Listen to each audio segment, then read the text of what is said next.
IPL 2026 9 মে বাংলাদেশের সময় রাত 8টায় রাজস্থান রয়্যালস বনাম গুজরাট টাইটান্স।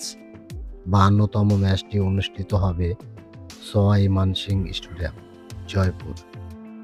এই মাঠের ফার্স্ট ব্যাটিং অ্যাভারেজ স্কোর হল 212 এবং লাস্ট 5টি ম্যাচ ফার্স্ট ব্যাটিং স্কোর হল 225, 228, 184, 206, 219।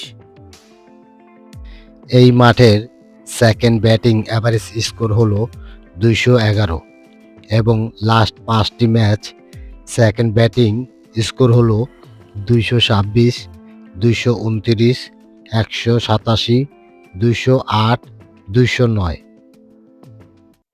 এই মাঠের পিচ রিপোর্ট হল ফ্ল্যাট ও ব্যাটিং পিচ এবং স্পিনার বোলারদের জন্য। এই মাঠের হাইস্ট স্কোর হল 229, লো স্কোর হল 59 এবং ডেফিনেট স্কোর হল 154। এই দুই দলের মধ্যে 9টি খেলার টিম রেজাল্ট: গুজরাট টাইটান 6টি জয়লাভ করেছে এবং রাজস্থান রয়্যাল 3টি জয়লাভ করেছে।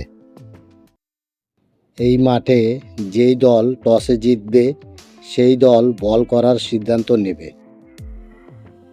এই মাঠে এই দুই দলের লাস্ট 10টি ম্যাচের কম্পিটিশন।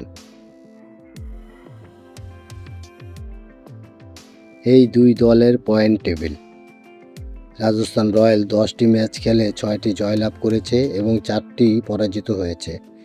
গুজরাট টাইটান 10টি ম্যাচ খেলে 6টি জয়লাভ করেছে এবং 4টি পরাজিত হয়েছে। ফার্স্ট ব্যাটিং আনুমানিক স্কোর হতে পারে Gujarat Titan 180 plus, Rajasthan Royals 190 plus. এই দুই দলের মধ্যে কোন দল জিতবে তা নিচে কমেন্ট করে জানিয়ে দিন এবং 100% কোন দল জিতবে তার রেজাল্ট পেতে চাইলে ভিডিওর নিচে টেলিগ্রাম লিংক দেওয়া আছে, সেখানে যোগাযোগ করুন। ধন্যবাদ আপনাকে।